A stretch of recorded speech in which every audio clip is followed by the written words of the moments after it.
Yeah, I've been trying to fix these shelves. This one in particular now for a little bit. And I just keep not doing it. Actually, I'm kind of glad because the diorama I'm about to show you guys, I want to actually put it in there and take a couple pictures, and post some pictures up. This side is pretty much all set. I think everybody's upright and healthy. All right, y'all. So check it out. So, couple things I wanted to share with you guys and discuss with you guys. First and foremost, what's up, Night? First and foremost, my car kicked the bucket, man. Yo, I had a Honda CRV, 2007 Honda CRV for 12 years almost. My daughter was just 4 years old or 3 years old when I got it. My son, who's now 22 at the time, was 10, 11, 12, 11. Yeah, man, it was sad. It was kind of sad. So part of going forward in life, I don't necessarily need a car. I now live in the city of Boston. There's a bus right around the corner from where I live that goes to the main station closest to my job, and in turn I can take another bus that goes to my job. So it's not, the commute is not the biggest deal in the world. I think more than anything, the important thing for me was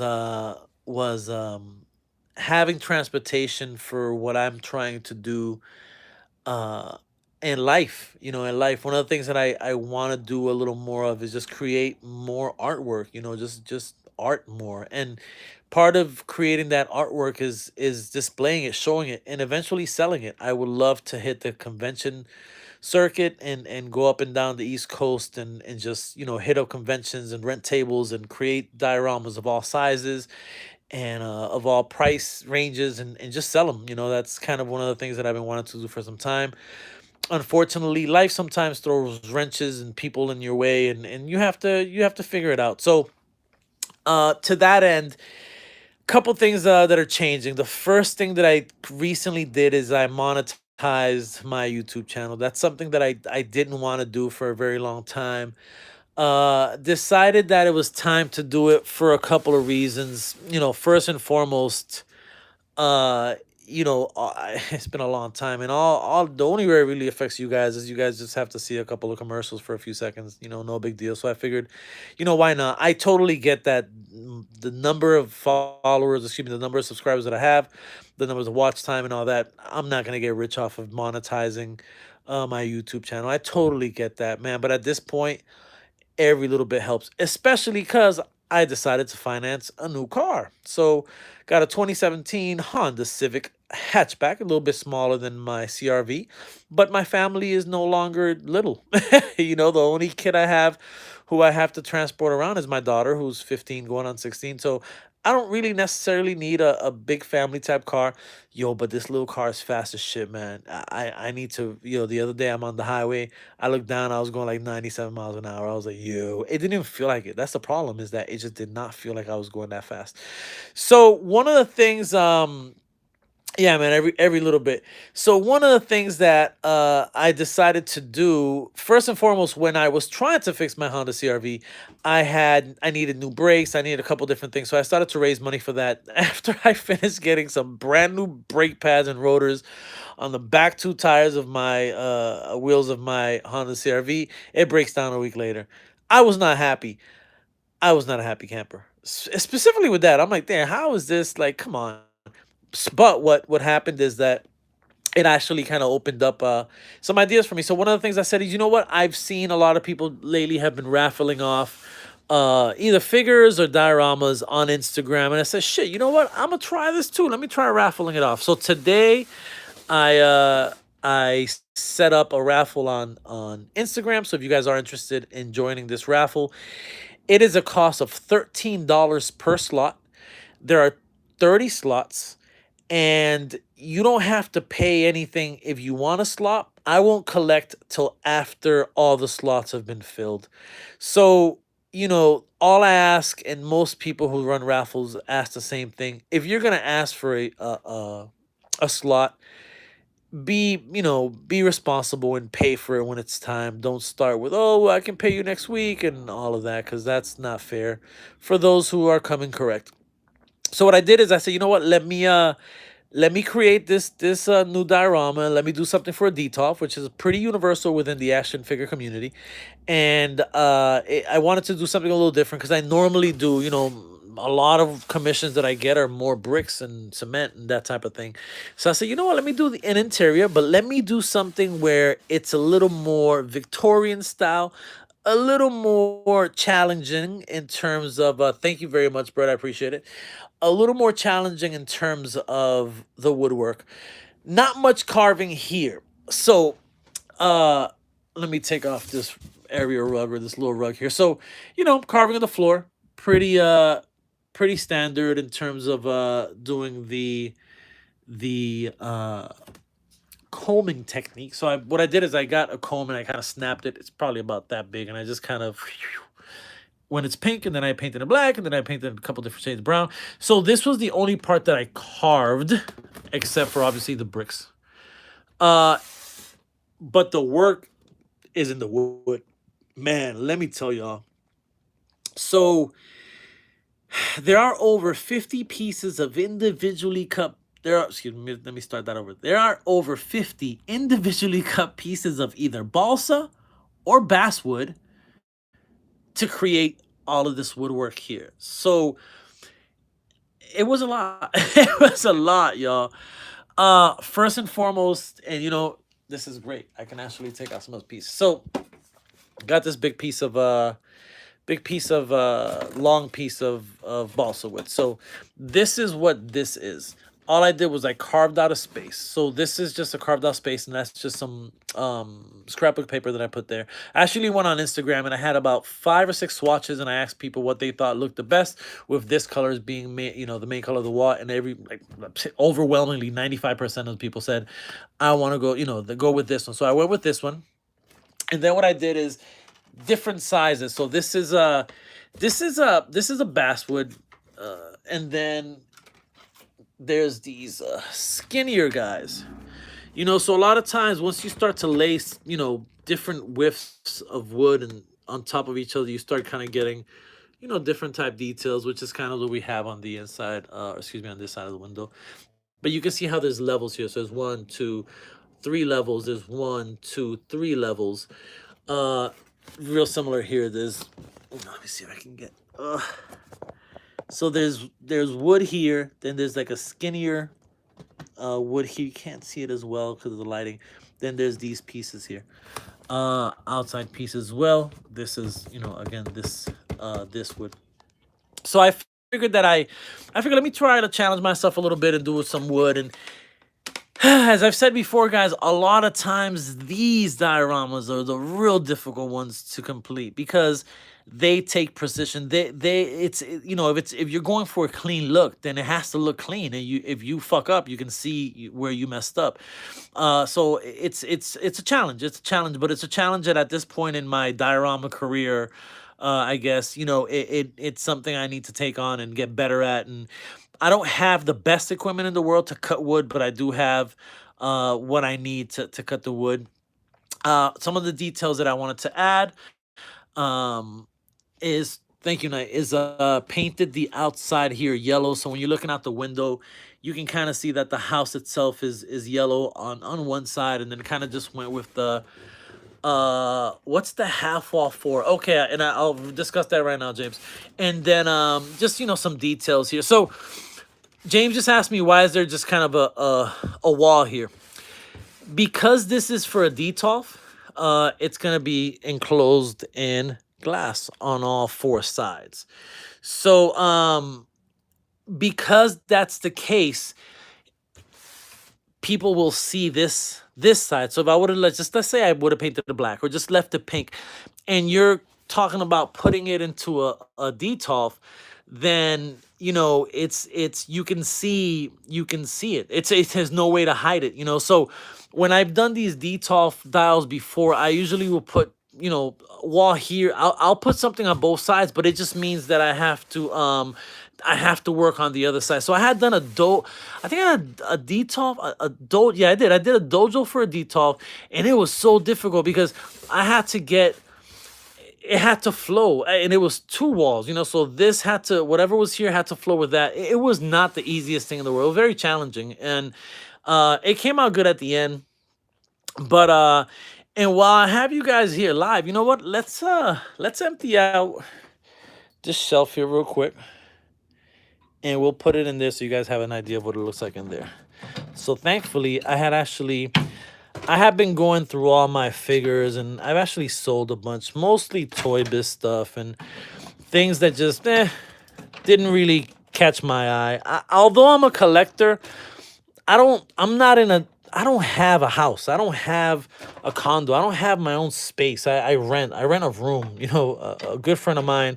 I live with a good friend of mine, so I rent a room. So because of that, um, yeah, it's for real, avalanche style. So because of that, I don't I for many years I was just carrying around boxes and boxes of action figures, and after a while I was like, yo, I can't do this anymore. I need to figure something out. So I just started selling stuff that I don't like necessarily, or just kind of fell out of favor with me, or just got updated versions of it. So we have an empty spot there. Let's grab this dial. Let's put it right into the Detolf. You imagine if it wouldn't fit? I'd be like, no, why? All right, so yeah, I'm gonna have to detach everything, kind of put it in piece by piece, which is not a big deal because it's pretty easy to do. It comes apart. Uh,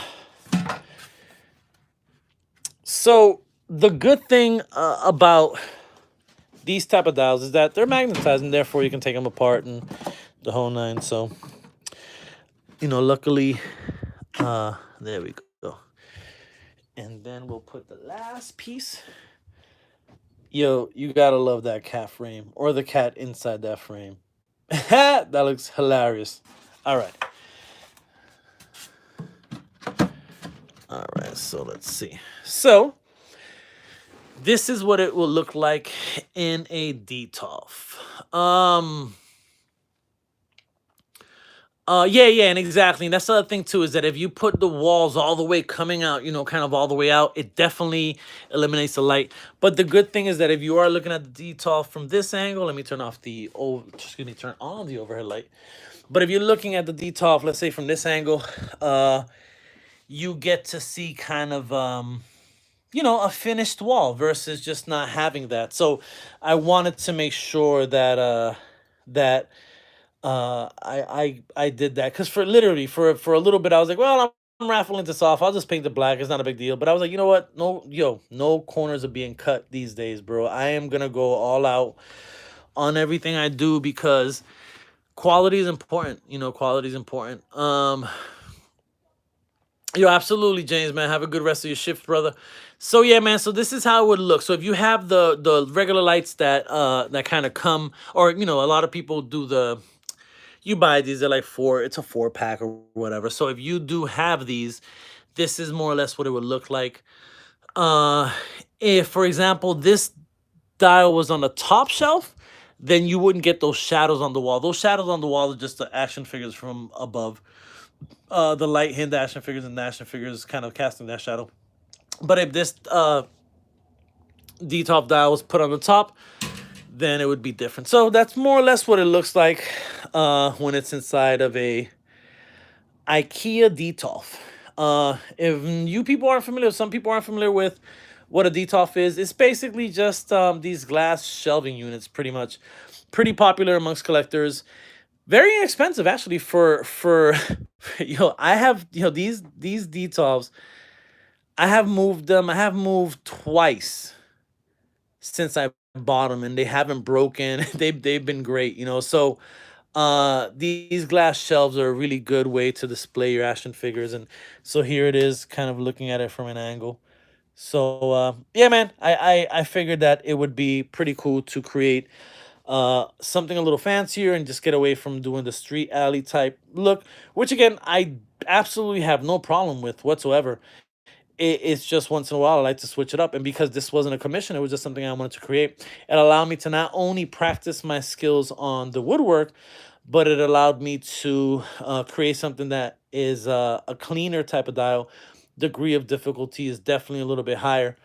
And you know, you can kind of gauge where you're at in your kind of your skill set. So after everything was said and done, definitely I can see where I could improve on some things. And but I'm pretty happy with it.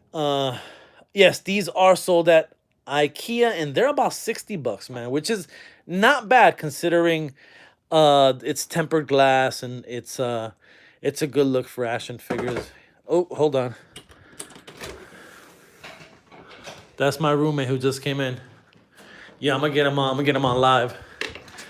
Oh, I got Dilo on live. I got Dilo on live, on live, on live. And Pablito. Let me go finish my video. I'll be right back, guys. YouTube. Yeah, that was my roommate, my homeboy Pablito. So, yeah, let me cut this. Just want to kind of let you guys see this Detolf. If you are, excuse me, the Detolf dial. If you are interested in putting in a raffle bid or buying a slot rather, go over to Instagram. I am under Al underscore figures is my name over there. I'm gonna leave it up for maybe, I don't know, maybe a little bit less than a week. And then I'm gonna sell it another way. I may do eBay, I'm not sure. The money that I raised from this particular dial is specifically going, very specific, to New York Comic Con. I got a ticket for Thursday for October 3rd, I think it is. October 3rd. Thursday, I have a ticket to Comic Con. I already took the days off from work today. So I was just trying to get some money together so that I can go up there. I have a new car, so I don't have to rent one. I just gotta worry about gas, tolls, and food. My boy Greg G is gonna let me stay at his crib. So I'll be leaving Boston Wednesday night, taking the 4 hour Wednesday night, like at 9 p.m., taking the 4 hour drive to New York, to New Jersey rather, Elizabeth, New Jersey, or isn't it? Or maybe Rockaway, New Jersey, and then getting up in the morning. And my boy Ash is coming from Chicago. Diego's gonna be there. Harvey's gonna be there. G's gonna be there. Boog's gonna be there. I'm going with a whole bunch of dudes, and I'm looking forward to this, like my team, my peoples.